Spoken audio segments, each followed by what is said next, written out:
पाहिजे. S T सेवा जी देते आणि त्यांना कॅन्टीन जे दिलं जातं त्यामध्ये ही पहिली लढ आहे.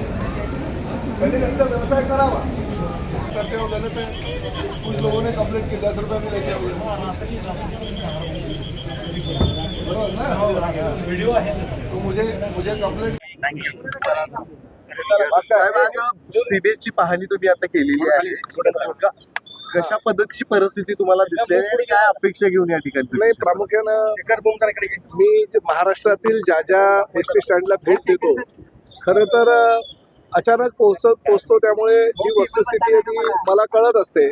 परंतु आमच्या डिपार्टमेंटनं ही म्हणजे दौरा हे ऑफिशियल केला असल्या कारणानं इकडे स्वच्छतेचं प्रमाण फार मोठ्या प्रमाणात दिसलं की मला ते जरा असं बोलतात ना की एवढं स्वच्छता बघून मी अगदी भारावून गेलो की एवढी स्वच्छता म्हणजे माझ्या एस टी महामंडळाच्या शौचालयामध्ये कॅन्टीनमध्ये जर होत असेल तर मग मला असं वाटतं की मला आजपासून मग पाहणी दौरे बंदच करावे लागतील. आणि नंतर मला कळलं की हे फक्त मंत्री येणार म्हणून हे एका रात्रीतून सगळं केलेलं आहे.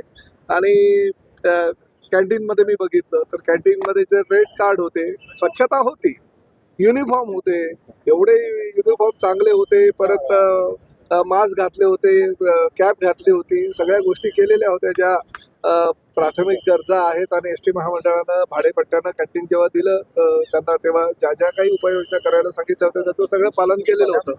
पण एक महत्त्वाची उपाययोजना त्यांनी केली नव्हती की कॅन्टीनमध्ये सर्वसामान्य प्रवाशाला हवं ते खाऊ द्या, परंतु गोरगरीब जे प्रवासी आहेत त्याला 30 रुपयामध्ये चहा आणि नाश्ता मिळायला हवा. हे एस टी महामंडळाचं हे धोरण आहे की गोरगरीब प्रवासी सुद्धा एस टी महामंडळाच्या कॅन्टीनमध्ये जाऊन पोटभर तो त्याचा नाश्ता झाला पाहिजे. आणि म्हणून ती योजना आम्ही चालू केली. त्या योजनेमध्ये हरताळ फासलेला आहे. उलट त्यांनी जे रेड कार्ड ते बोर्ड लावलं होतं त्याला चिकटपट्टी चिटकवली होती आणि हवाच्या सभा मिळत होता. ठीक आहे, ते ज्यांना परवडतं त्यांनी ते खावं, आमची काही ना नाही आहे.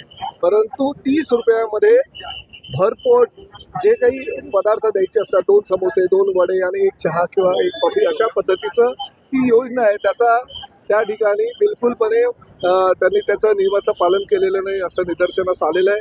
त्यांना मी ताबडतोब उद्यापासूनच 30 रुपयाचं मोठ्या दर्शनी भागामध्ये चहा नाश्ता 30 रुपयामध्ये मिळेल असा प्रकारचा बोर्ड लावायला सांगितलंय. पहिली वेळ आहे, स्वच्छता दिसली आहे, म्हणजे प्रत्येक वेळी कारवाई करणं योग्यच आहे असं मला वाटत नाही. तरीसुद्धा ही जी त्यांनी गोष्ट अंमलात जर आणली नाही तर निश्चितपणे त्याच्यावर कारवाई करण्यात येईल. सुलभ शौचालय मी बघितलं, स्वच्छ होतं.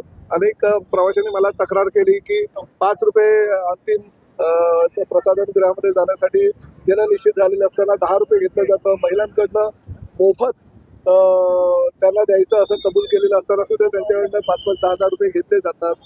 तर ते सुद्धा मी माझ्या ह्या भागातल्या अधिकाऱ्यांना सांगितलं की त्यावर सुद्धा तुम्ही उद्यापासून लक्ष ठेवायला पाहिजे. प्रामुख्याने हे सगळं दुकानं त्यांचं मी बंद करणार आहे. 5 रुपये 10 रुपये घेऊन ज्या पद्धतीने त्यांनी स्वतः सांगितलं की मी दिवसाला 5,000 रुपये कलेक्शन करतो, म्हणजे दिवसाला 5,000 रुपये म्हणजे 1.5 लाख रुपये महिन्याचं कलेक्शन झालं. हा तो 5,000 रुपये स्वतःच्या तोंडून म्हणतो, म्हणजे 10,000 काही 20,000 पण होऊ शकेल कारण एवढं मोठं एस टी स्टँड आहे. त्यामुळे ह्या सुलभ शौचालय आणि काही शौचालय आम्ही लोकांना दिलेली आहे चालवायला, ही सगळी महामंडळं आता ताब्यात घेणार आहे. आणि 1 जूनपासून राज्यातील सगळ्या एस टी डेपोवर प्रसाधन गृहामध्ये जाण्यासाठी सर्वसामान्य प्रवाशांकडनं 1ही रुपया घेतला जाणार नाही अशी घोषणा परिवहन मंत्री म्हणून मी आता कोल्हापुरातच करतोय. कारण निर्णय आम्ही घेतले की प्रसाधन गृहामध्ये 1ही रुपया आकारायचा नाही. तो सगळा जो खर्च आहे तो एस टी महामंडळाच्या माध्यमातून आम्ही करू. कारण एस टी महामंडळामध्ये सर्वसामान्य प्रवाशांकडून आम्ही 2 रुपये जो 15 तारखेपासून स्वच्छता कर लावलाय त्या स्वच्छता कराच्या माध्यमातून तो खर्च आम्ही स्वतः त्यातून खर्च करू. प्रामुख्यानं हे एस टी महामंडळाची जी जागा आहे त्याच मला स्वच्छ दिसते, परंतु ते मी येण्याची वाट न बघता दर 4 तासाने त्याची स्वच्छता कशी होईल यासाठी ठेकेदार नियुक्त केलेला आहे. तो 1 तारखेपासून 1 जूनपासून म्हणजे आमचा वर्धापन दिन आहे एस टी महामंडळाचा, त्या दिवसापासून तो कार्यान्वित होईल. म्हणजे एस टी महामंडळाचा हा जो परिसर आहे पूर्णपणे दर 4 तासाने तो स्वच्छ केला जाईल. आणि त्याचबरोबर एस टीच्या ज्या घाण उडते रस्त्यावर धुळीचं साम्राज्य पसरतं, त्यामुळे डेपोमधून निघत असताना मशीनच्या साह्यानं प्रत्येक डेपो मधली बस बाहेर निघण्यापूर्वी मशीनच्या साह्यानं ती स्वच्छ केली जाईल, तिला धुतलं जाईल.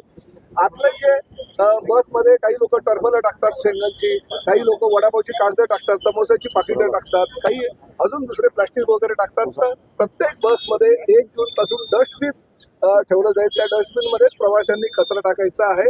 आतून सुद्धा ती बस पूर्णतः स्वच्छ केली जाईल. आमचे जे ड्रायव्हर कंडक्टर आहेत त्यांच्या ज्या रूम आहेत त्या रूम मध्ये गरम पाण्याची व्यवस्था नसते. ती गरम पाणी सुद्धा मोफत पोहोचवून त्यांना दिलं जाईल. त्यांची जी रूम आहे ती स्वच्छ केली जाईल, स्टाफ रूम. आणि त्याचबरोबर जे पानपोई आहे ती पानपोई सुद्धा आम्ही आमच्या कॉन्ट्रॅक्टरला म्हणजे ठेकेदाराला सांगितलेले की ते पानपोईची स्वच्छता ठेवणं, ते नळ चालू आहेत की नाही ते बघणं, नळामध्ये पाणी येतंय की नाही बघणं, ह्या सगळ्या जबाबदाऱ्या ज्या आहेत त्या ठेकेदाराला दिलेल्या आहेत. आणि 1 जून पासून हे सगळे यांची जी दुकान आहे पैसे घेण्याचे सगळे आम्ही बंद करू.